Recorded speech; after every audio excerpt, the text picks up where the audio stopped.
ต้นไม้ขอมออกดอกพี่น้องเลยบานเพิ่นช่วงนี้กำลังสิมีดอกมีใบแล้วเด้อรัสเซียพี่น้องเอ้ยชีวิตบานเพิ่นช่วงมดฤดูหนาวต้นไม้ใบหญ้ากำลังสิขึ้นพี่น้องเอ้ยคักๆฤดูนี้ในรัสเซียเริ่มเห็นหญ้าแล้วพี่น้องเอ้ย รอบ1 ปีพี่น้องเอ้ยคนรัสเซียเพิ่งก็เห็นหญ้าเริ่มมีหญ้าแล้วพี่น้องฤดูใบไม้ปุ่งรัสเซียพี่น้องเอ้ยประเทศอื่นนี่มดหนาวไปดดแล้วพี่น้องแต่อยู่รัสเซียนี่ยังนี่หิมะหักก็เสื่อยเขาก็ได้2 มื้อพี่น้องเขียวแล้วเด้นี่มีหญ้ามีอย่างละพี่น้องแต่ต้นไม้ยังวอกใบนี่กำลังจ่อพี่น้องเลย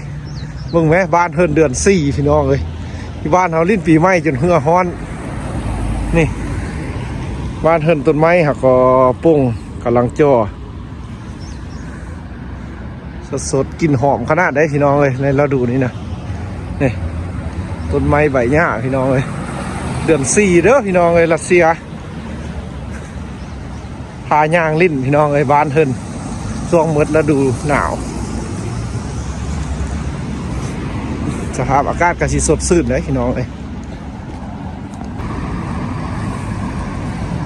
พี่น้องสิทายเบิ่งเดือน4กำลังคักๆเลยพี่น้องเลยใบไม้กำลังสิป่งนี่บางต้นก็ยังบ่ออกต้นแอมเปิลน้อยยังบ่ออกพี่น้องเลยต้นแอมเปิลน้อยนี่ว่ายังบ่ออกใบกำลังพี่น้องเลยผู้สาวล้มซับ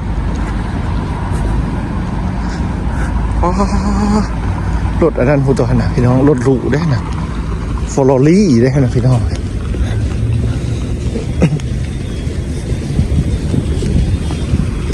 เปิดประทุงได้บอดี้พี่น้องรุ่นนี้แม่นว่าฟอร์รารี่ว่าคันดับนี่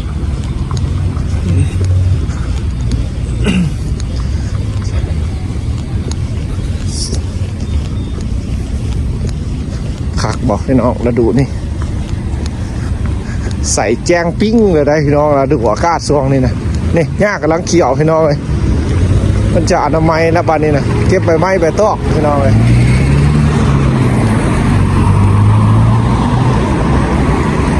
ชีวิตเปลี่ยนใหม่รัสเซียพี่น้องเลย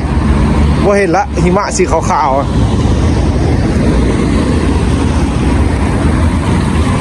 3 เดือนพี่น้องเลย3 เดือนแล้วก็เริ่มหนาวอีกแล้วนี่ฮอตเดือน8เริ่มเย็นๆละฮอตเดือน8นี่พี่น้องเลยเดือน9นี่เริ่มหิมะลงละเดือน8นี่อากาศเริ่มเย็นๆบ้านเพิ่นก็มีแต่เดือน5เดือน6เดือน7พี่น้องที่อากาศที่สดใสแท้ๆเลยรัสเซียเดือน8เดือน9ก็เริ่มมีหิมะฝอยๆลงละพี่น้องเลยตอนนี้อากาศ10 ปลายองศาเด้อนี่พี่น้องเลยซ้ำยามหนาวบ้านเรา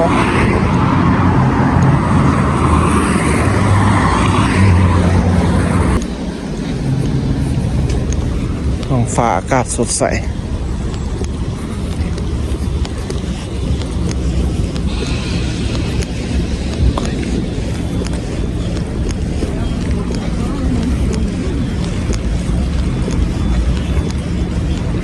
วันเดือนปีที่คนบ้านเธอรอคอย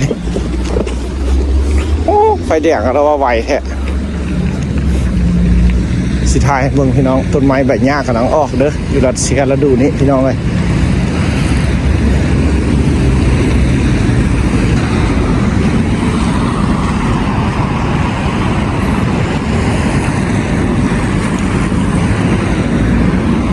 อากาศสดใสแท้ๆเด้อพี่น้องเราดูนี่เด้อมองไกลการย่างลิ้นคือตั้งน้ำแคมทางบ้านเฮินจะมีตั้งให้นั่งตลอดเลยพี่น้องแบบจริงๆมันบ้านเฮินแบบมักย่างแล้วเนาะพี่น้องจึงมีตั้งมีอย่างให้พักผ่อนย่างลิ้นพี่น้องเลยชีวิตต่างประเทศพี่น้องเลยต่างแดนคนต่างแดนมักย่างมีแต่คนบ้านเขามักขี่รถพี่น้องเลยขี่รถจักรรถอย่างไปใส่ก็ขี่บ้านเขาบ้านเพิ่นเลยมักย่างรักษาสุขภาพไปนำพี่น้องเลยขนาดบ้านเพิ่นน้ำมันทึกๆเลยนี่พี่น้องประเทศรัสเซียน้ำมันลิตร1 10 ปลายพันพี่น้องเอ้ย บุฮอด20,000ซับแต่เพิ่นก็ยังย่างเอาพี่น้องเลยขนมอยู่ห้านยังแพงก็น้ำมันอยู่ประเทศรัสเซียพี่น้องเลยน้ำดื่มก็ยังแพงกว่าน้ำมันอีกตัวน้ำมันนี่ทึกหลายละพี่น้องอยู่ต่างประเทศนะ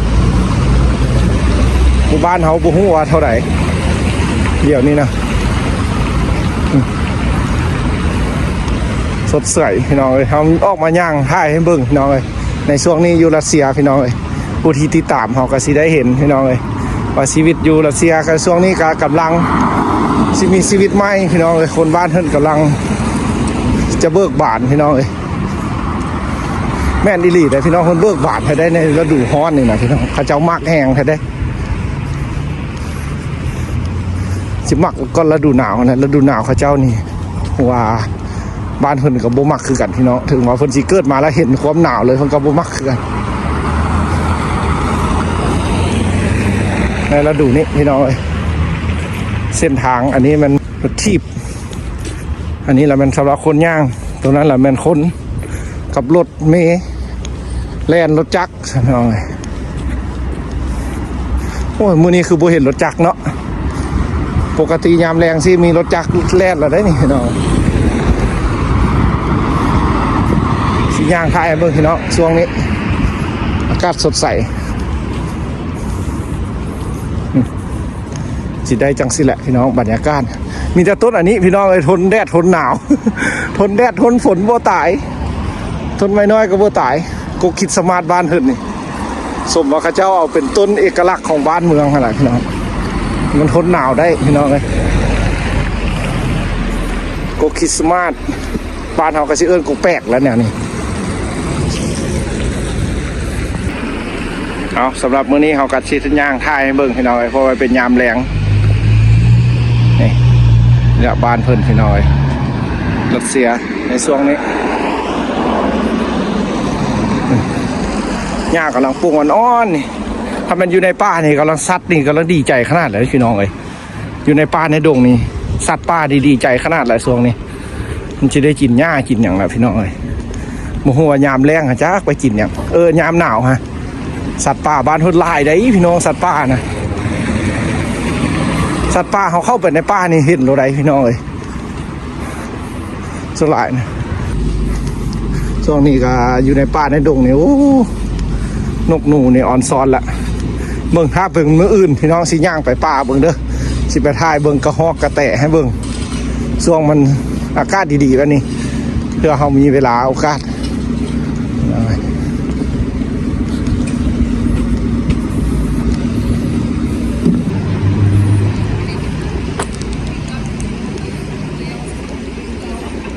แดดกำลังอันนี้ถือว่ายังบ่มีพี่น้องยังบ่มีใบเถื่อแถวนี้อีกจักน้อยประมาณ2 อาทิตย์ผู้ใดนี่จะสิออกใบเพราะว่าอากาศมันยังเย็นนิดนึงอยู่พี่น้องสลายมันต้นหญ้าเพราะว่าต้นหญ้ามันสลายมันออกใบออก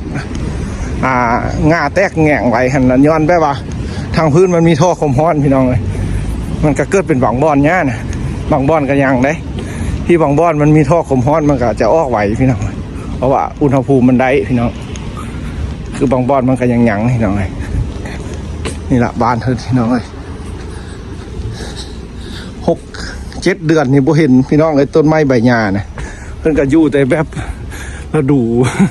แบบคือจังว่าแบบจังไหนพี่น้องแบบโศกเศร้าเลยครับบ่มีต้นไม้ใบหญ้านะนะบ้านเพิ่นนี่ต้นอันนี้กำลังออกนี่จะมีในแบบสวนสาธารณะบอนพักผ่อนพักลิ้นพี่น้องเราจะเห็นดอกต้นแอมเปิลน้อยคันเฮามานะนี่แหละพี่น้องบ้านเพิ่นจะถ่ายให้เบิ่งพี่น้องในช่วงนี้กำลังอากาศอุณหภูมิดีๆพี่น้องอันนี้ต้นอีหยังเฮาบ่ฮู้พี่น้องกำลังออกดอกเด้อออกดอกออกใบก่อนพี่น้องอันนี้นะสดชื่นได้ช่วงนี้อันนี้ก็เป็นบ่อนนั่งเล่นเอาไงสถานที่นั่งเล่นบ่อนออกกำลังกายมีหมดพี่น้องสำหรับเด็กน้อยผู้ใหญ่ก็จะเป็นแบบนี้พี่น้องเราเฮามานั่งก็ได้พี่น้องเอ้ยนั่งเล่นนั่งหัวสำหรับอยู่บ้านเพิ่น ซ้ำนี่แหละพี่น้องบ้านเฮินเงียบพี่น้องเลยบ่มีเสียงเพลงเสียงหยังห้องรำทำเพลงอย่างอยู่เงียบๆกันพี่น้องเลยนี่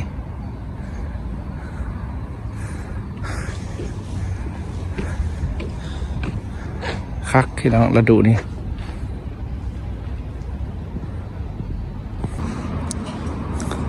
นั่งเล่นจักหน่อยก่อนจะค่อยขึ้นเมืออากาศดีๆยามแรงให้น้องเลยแรงอยู่ครัวกินโอ้ยผู้สาวพัดมา